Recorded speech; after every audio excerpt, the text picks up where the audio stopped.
Hard to believe, but we are into the final week of the month of May here for 2022. Where did the month go, our opening month of the 2022 racing season? I guess when you're having fun, time flies, right? That's what they say.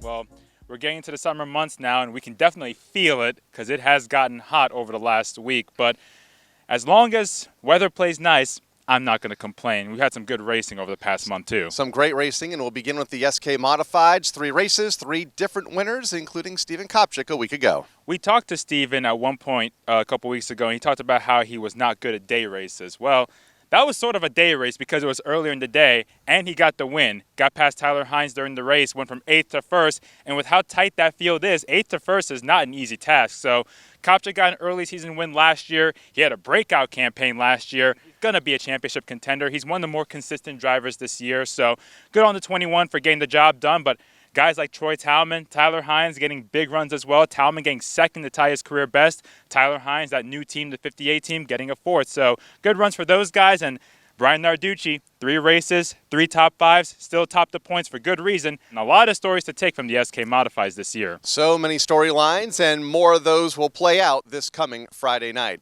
In the late models, Kevin Gambacorta, the first repeat winner of this season. He is on a roll. And it wasn't easy this time around. Caution-free race, started 10th, got his way up to 2nd, made up the gap to Tom Fern to take the lead. A big gap, about a half a straightaway. Yeah, it was a big gap, but he made it look easy. He says that car does not lose speed in the long run, and that was a long run because it went green to checker. Can anybody stop that 23? He is without a doubt the top car right now. Michael Bennett, we haven't really seen him battling up front for the win. Adam Gray, we really haven't seen him battling up front for the win. Tom Fern was up there running 2nd spot in the end. Paul Verrecchio had a great run. Best finish in 3 years, finishing the podium in 3rd. But right now, Kevin Gambacorta is the guy, and can anyone stop him? The SK Light Modifieds, a familiar face back in victory line, the all-time win leader, but it had been a while. 4,991 days between wins. That's, September 2008 to last Friday night. I was a 12-year-old at that time, so that puts into perspective. But we knew it was a matter of time for Chris Matthews because he's been fast ever since teaming up with Chassis Pro. Last year, he had a couple second-place runs. There was at one point he was leading at the white flag until he got passed by his Chassis Pro teammate, Derek Debus. But it was a matter of time, not if, but when.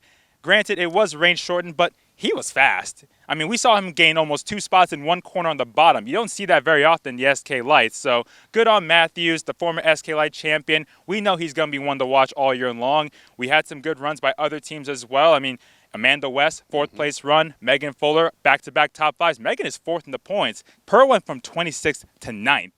So who knows how much more he had if it didn't rain. Debus, he came up through there and finished podium after being involved in the wreck. He started deep in the field as well. But they only had a couple cautions. It wasn't a bad night for those guys. And after the week before, I think we'll take that. Absolutely. Only completing 12 laps last week before Mother Nature set in and wet the racetrack, cutting their night short. Limited late models. Rich Hammond took forever for him to get to victory lane.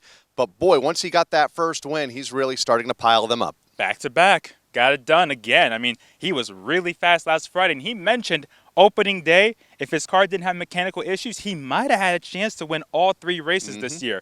That 28 is on a different level right now. We saw Jeremy Lavoie up there finishing 2nd. Matt Clement got 3rd, but right now, that 28 is the car to watch. You still don't know what to expect. Alex Fern still had a little bit of an issue last week in terms of getting the car to drive right, but she had a clean race. She did. And that's all she could ask for at this point, being the defending champion. After such a bad first couple weeks, she finished 4th. But Rich Hammond's the guy right now, and it's crazy to think that you mentioned it took him so long to get to victory lane. Now he's the guy that we see in victory lane more often than ever right now. And we mentioned Jeremy Lavoie, his streak of top 5s, 35 consecutive top 5 finishes. I mean, it's hard, even in this field, as competitive as it is, to be top 5 every single week and avoid trouble. Mr. Consistency right now in the limited late models for Jeremy Lavoie in that red number 6 car. And in the street stocks, everybody is still talking about that photo finish, and what a finish it was, 5,000ths of a second between the top 2. It was an amazing battle between 2 drivers looking for their first Stafford victory, and they never touched. In a division that's known for contact, Jason Finkbein and Travis Downey raced door-to-door for the last lap and a half, didn't touch. They respected each other, and that's what a lot of people loved about that battle. They had a lot of respect for each other, and it led to an incredible finish. Finkbein has been fast ever since that opening day wreck he had, and it's hard to pass on the outside. He got past Daniel Chuck for the lead on the outside lane before holding off Travis Downey. It was a great battle. Those two were nose to nose, but you also had Ryan Waterman. You had Adrian Paredes. You had Burt Willett. The top five were bumper to bumper at one point with a few laps to go, but just an incredible battle. Travis Downey, he is close. That's a good car that he has. It's his second year at Stafford, and he's improving week by week. It's a matter of time before that Rookie of the Year from last year finds victory lane. And how about Burt Willett, our point leader? He's been silently consistent so far this season. Tied for the championship standings right now with Adrian Paredes in a very deep street stock field.